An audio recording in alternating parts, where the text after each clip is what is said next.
Hi there, this is Amanda Frankel with our Crafty Playdate. We are going to be making this card today. This is actually take 2 of my video. I never stop and edit or anything like that, but today I started filming this video for you, and a humongous deer with enormous antlers just stuck his nose right up against this glass to my studio and scared me to death. Okay, so here we go. We're going to be making this card today. This is part of our Christmas club. If you're local to the Chicago area, we started in July. You're not too late. We have one class again at the end of the month. We meet once a month usually and make 4 cards of 3 different styles. So you end up with 12 cards every night. So people are ready before December to go home and write their Christmas cards because they've got 60 handmade cards. You're not too late if you want to join us for our last 12 cards, but this was one of them this week. And I want to show this format to you, this layout.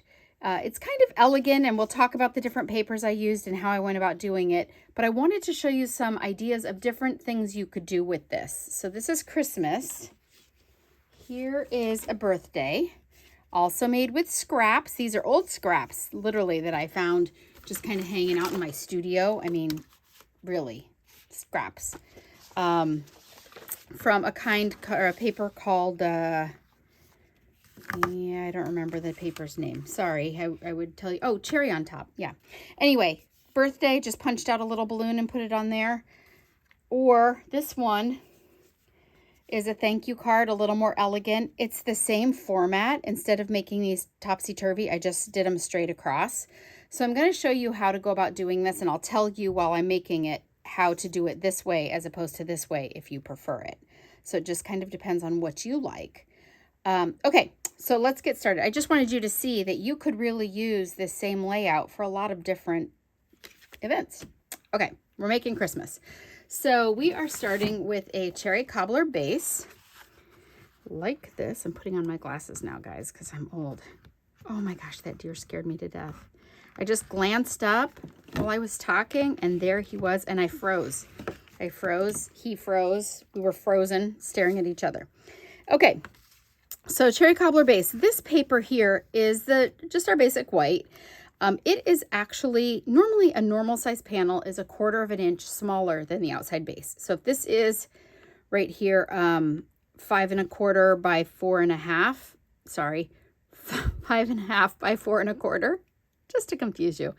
This is normally a 5 1/4 by 4. Okay, that would be a normal panel. This one is a little smaller than a normal panel, and I did that because I wanted more red around the outside. If I were going, and all these are the same, because I just whipped these up to show you, but if I were going to do this one again, I probably would make it a normal size panel so it came close to the edge. So I had a little bit more white frame on the outside, but it's really up to you. So this panel is actually, let's see, this panel is actually 5 by 3 3/4. So it's actually a 1/2 an inch smaller instead of 1/4 of an inch smaller. Okay. So that is this panel here. No big deal. We're going to stamp it. Let's go ahead and do that so that we have that out of the way. This is Cherry Cobbler ink. The stamp set that I'm using is this one, Brightest Glow. It's a great stamp set. It has great sentiments in it. Let me make sure I don't have it upside down. I did. Okay. Normally I've been putting the stickers on it, but I didn't. I have a hitchhiker.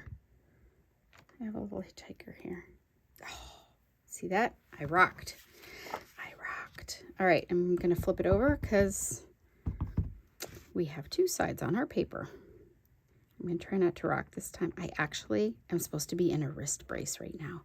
I have a fracture, and I took it off so I could make this video. Anyway, okay, so that is all the stamping we're going to do on that, and we could go ahead and glue that on, but I'm going to wait. And then I had some paper. Now, these weren't scraps. I actually cut them for this project, but you can use scraps.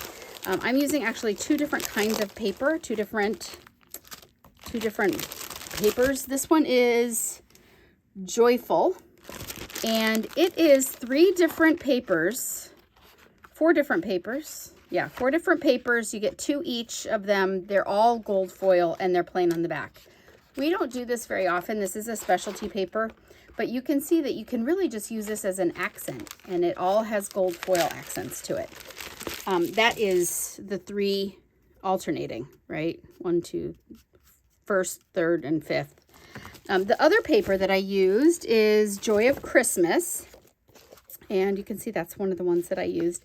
And I wanted the matte paper for that. So you can see there's the other paper that I used. But this is double-sided, and it is 12 by 12 also. And it comes 2 each of 6 different double-sided sheets. So there's more of this, but you can, there you go. I could have just showed you that. All right. So anyway, so I have already my 5 pieces cut.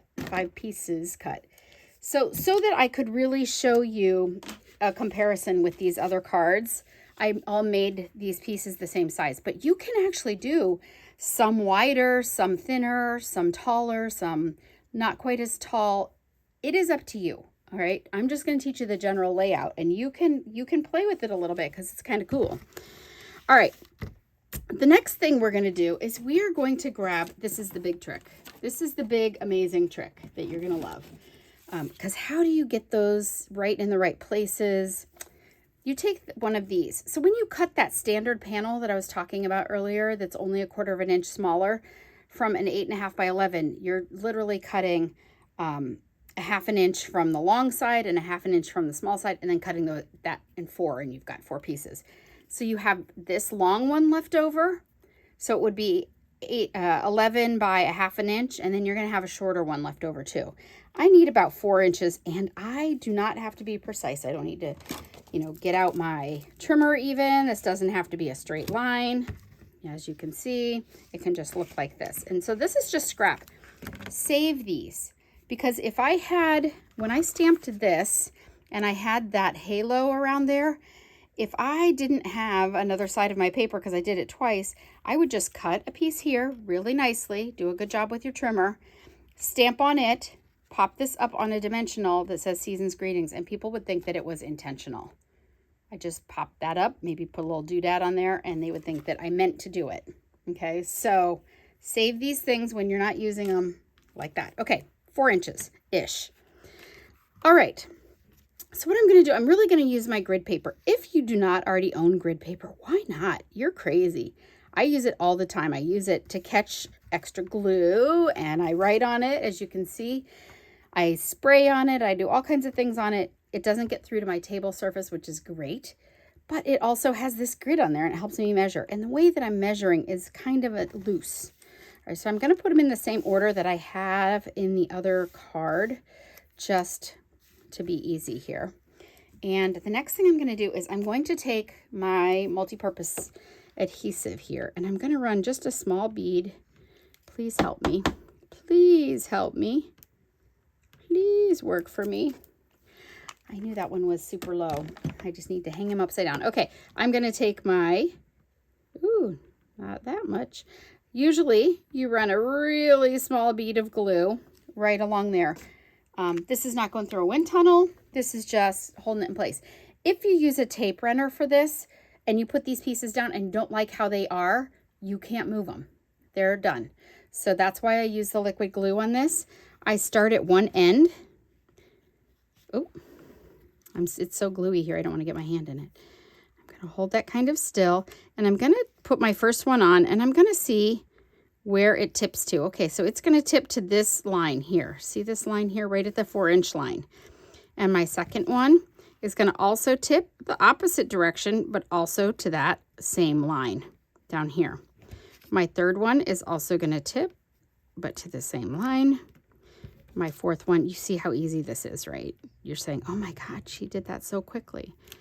My fifth one is going to tip, same thing, to that line. The only thing you want to make sure is that you cover your paper here. So I'm just going to untip a little bit.